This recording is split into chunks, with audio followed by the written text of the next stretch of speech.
time you walk into the room, got me feeling crazy, like my heart boom boom. Any other boy would stare, but me I look away, cause you're making me scared. Trying not to breathe, 1, 2, 3. Assalamualaikum warahmatullahi wabarakatuh. Selamat siang Ibu dosen dan teman-teman sekalian. Perkenalkan, kami dari kelompok 2 terdiri dari saya sendiri, Om Komariah dan Rizkiatul Ilmi. Pada kesempatan kali ini, kami akan memaparkan makalah yang berjudul Landasan, Komponen, dan Prinsip Pengembangan Kurikulum PAUD. Makalah ini disusun untuk memenuhi mata kuliah pengembangan kurikulum PAUD yang diampu oleh Ibu dosen Diah Nur Kholisoh MPD.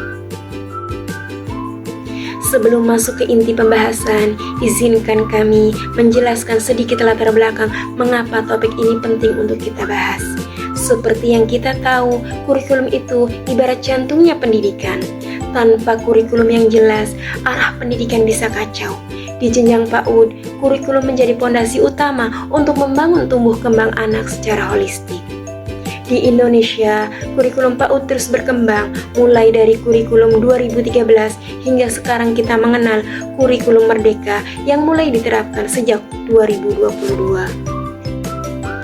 Namun, dari data Kemendikbudristek 2024 menunjukkan bahwa meskipun 85% lembaga PAUD sudah mengadopsi kurikulum merdeka, penerapannya belum merata. Masih banyak guru yang kesulitan memahami landasan filosofis, komponen, dan prinsip pengembangan kurikulum yang sesuai dengan konteks lokal. Padahal UNESCO 2023 menekankan pentingnya kurikulum yang adaptif dan peka terhadap keberagaman. Nah, dari sinilah kami tertarik untuk mengupas lebih dalam tentang landasan, komponen, dan prinsip pengembangan kurikulum PAUD agar kita semua, terutama calon pendidik PAUD, bisa lebih siap mengimplementasikannya. Dalam makalah ini, kami mencoba menjawab 3 pertanyaan utama. Yang pertama, landasan apa saja yang menjadi dasar pengembangan kurikulum PAUD? Yang kedua, apa saja komponen pokok kurikulum PAUD? Yang ketiga, bagaimana prinsip pengembangan kurikulum PAUD yang efektif?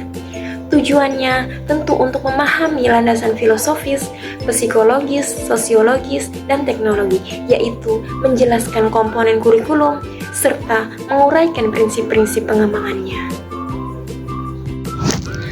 Landasan pengembangan kurikulum.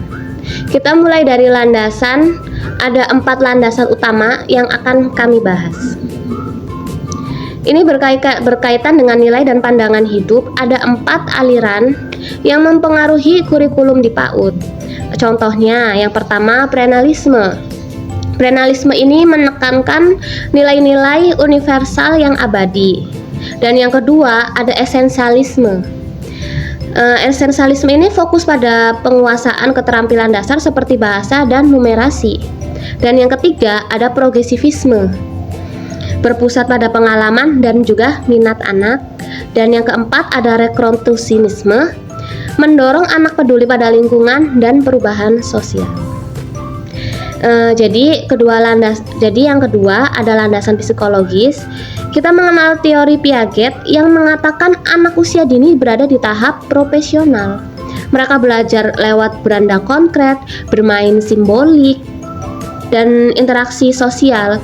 Lalu ada Vygotsky dengan konsep ZPD yang menekankan pentingnya bantuan orang dewasa atau teman sebaya scaffolding.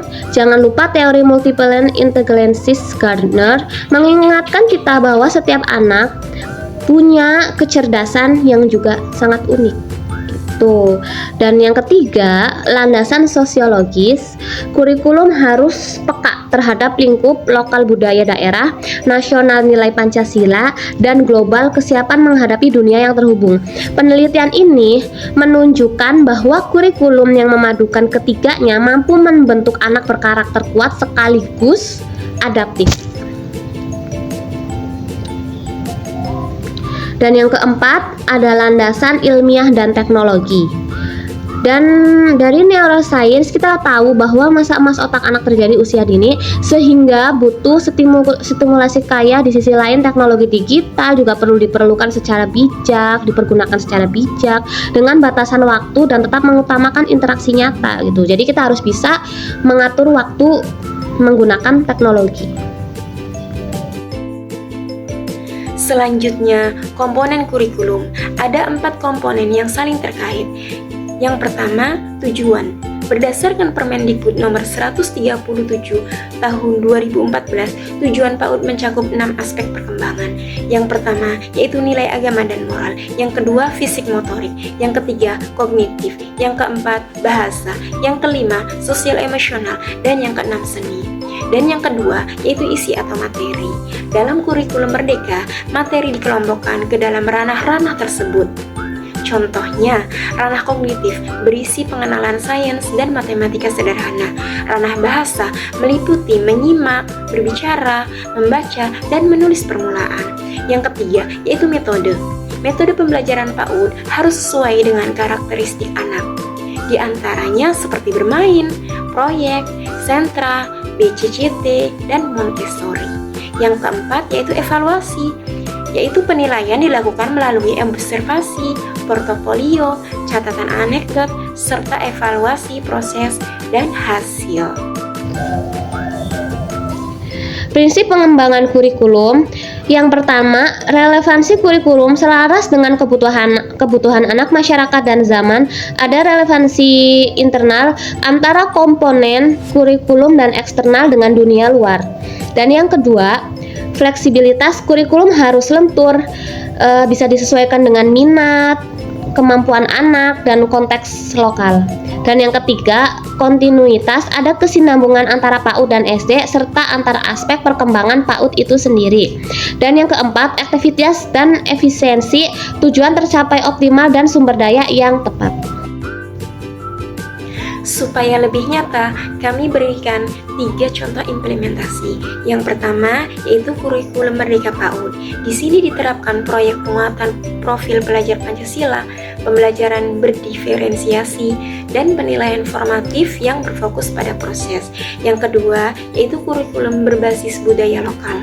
Contohnya, di Jawa Barat ada PAUD yang mengintegrasikan permainan tradisional seperti congklak, sondah, dan nilai sili asah, sili asih, sili asuh dalam pembelajaran. Yang ketiga, inovasi di era digital seperti pengenalan literasi digital lewat cerita digital, pemanfaatan platform rumah belajar, serta model pembelajaran hibrida atau biasa disebut tatap muka dan daring jika diperlukan. Kesimpulannya, dari pernyataan yang tadi kami sampaikan, pengembangan kurikulum PAUD bertumpu pada landasan filosofis, psikologis, sosiologis, serta ilmu dan juga teknologi. Komponen kurikulum meliputi tujuan, isi, metode, dan juga evaluasi yang saling terhubung. Prinsip pengembangan mencakup relevansi, fleksibilitas, kontinuitas, serta efektivitas dan efisiensi. Implementasi kurikulum perlu disesuaikan dengan konteks anak, budaya yang diperkembangkan oleh zaman. Jadi saran dari kami ingin menyampaikan beberapa saran sebenarnya sih. Untuk LPTQ, perdalam materi pengembangan kurikulum, sediakan laboratorium, contohnya kurikulum dari berbagai budaya gitu. Untuk lembaga PAUD, rutin tinjau kurikulum, padukan nilai lokal dengan standar nasional, dan tingkatkan kompetensi guru. Untuk guru PAUD, kembangkan kemampuan asesmen, modifikasi kurikulum, dan lakukan refleksi pembelajaran. Untuk peneliti, kaji efektif model kurikulum berbagai budaya, pengaruhi teknologi, dan buat instrumen valuasi yang lebih praktis. Demikian presentasi dari kami, semoga bermanfaat dan bisa menambah wawasan untuk kita semua tentang pengembangan kurikulum PAUD. Kami mohon maaf jika ada kekurangan dan kami terbuka untuk diskusi lebih lanjut. Wassalamualaikum warahmatullahi wabarakatuh.